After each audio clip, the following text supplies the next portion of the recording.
Pelapor inisial A usia 57 tahun dan korban inisial T usia 37 tahun. Kemudian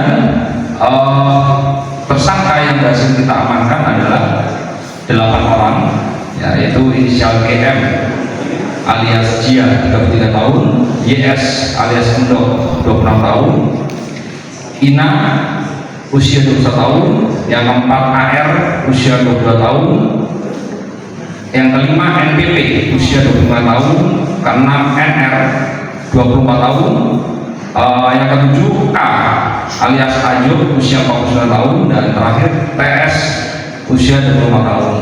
Kemudian kami laporkan juga di sini hasil sementara otopsi terhadap korban saudara Pariyana pada pemeriksaan jenazah berjenis kelamin laki-laki. Yang pertama, terdapat tanda-tanda trauma tumpul di kepala berupa luka memar pada kelopak mata.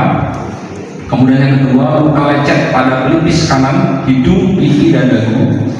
Kemudian patah tulang rahang bawah. Kemudian resapan darah pada kulit kepala bagian dalam, otak besar dan otak kecil. Kemudian terakhir, terdapat darah dan bekuan darah di antara selaput keras dan selaput lunak otak yang dapat mengakibatkan kematian. Barang bukti yang kami amankan yaitu satu pucuk senapan angin kaliber 4,5 mm, kemudian satu buah baju milik korban, satu celana jeans milik korban, satu buah kayu, dan satu bilah bambu. Kemudian untuk kronologis kejadian yaitu pada hari Selasa tanggal 1 April 2025 pada pukul 23.30 korban dipergoki sedang melakukan pencurian ternak ayam, ya, dengan cara masuk ke dalam kandang oleh tersangka YS dan Ina. Kemudian dari dua tersangka tersebut korban dikejar, ditangkap, dan dilakukan penganiayaan. Kemudian terjadi keributan, diteriaki maling. Akhirnya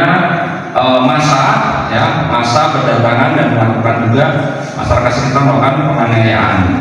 Kemudian dari pos jaga tersebut korban diseret kurang lebih 500 meter ke depan kantor desa, ya, di depan kantor desa dengan cara kedua tangan dan kaki dipegang dan digotong. Kemudian sampai di depan kepala desa, korban dilakukan penganiayaan lagi oleh masyarakat saat itu bersama-sama masyarakat dengan cara menembakkan menggunakan senjata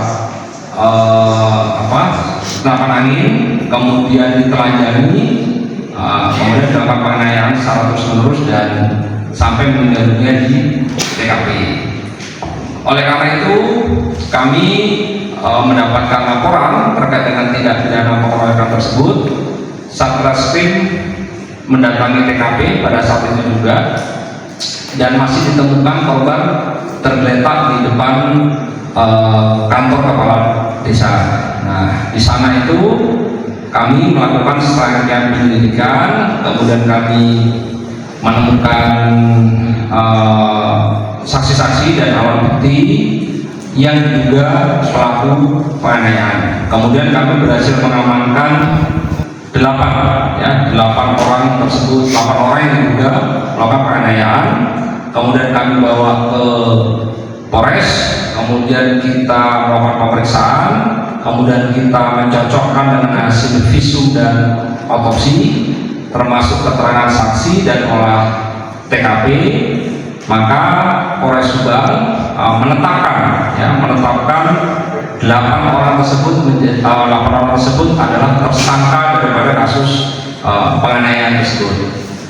Dan kami sampaikan pula kepada rekan-rekan media peran daripada 8 tersangka.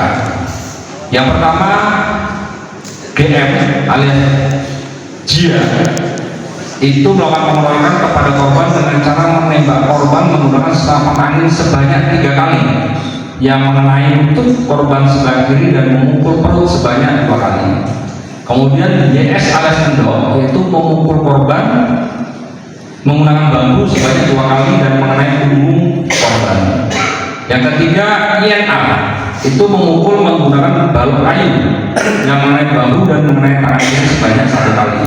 Kemudian AR menendang menggunakan kaki sebelah kanan yang mengenai paha korban serta menyeret korban kurang lebih 5 meter dengan kondisi telanjang ya korban. Kemudian NPP memukul menggunakan bambu sebanyak 1 kali yang mengenai punggung korban. Kemudian NR menendang korban menggunakan telapak kaki dalam sebelah kanan yang mengenai paha korban sebanyak 1 kali. Kemudian setelah menendang menyeret korban kurang lebih 5 meter. Kemudian K menyeret korban, ikut serta menyeret korban kurang lebih 5 meter. Dan terakhir PS yaitu dengan memukul korban menggunakan tangan yang mengenai pipi korban sebanyak 1 kali. Dari kasus tersebut kami kenakan pasal 170 ayat 2 ke 3 KUH pidana dengan ancaman hukuman penjara paling lama 12 tahun penjara. Perlu kami sampaikan kepada rekan media juga terkait dengan kasus ini, apapun alasan ya tersangka melakukan tindakan penganiayaan kepada korban itu tidak dibenarkan, karena itu tindakan main hakim itu tidak benar ya. Kita negara hukum, percayakan proses hukum. Jadi kami dalam hal ini Polres Subang berharap kasus ini. Download Tribun X sekarang, menghadirkan lokal menjadi Indonesia.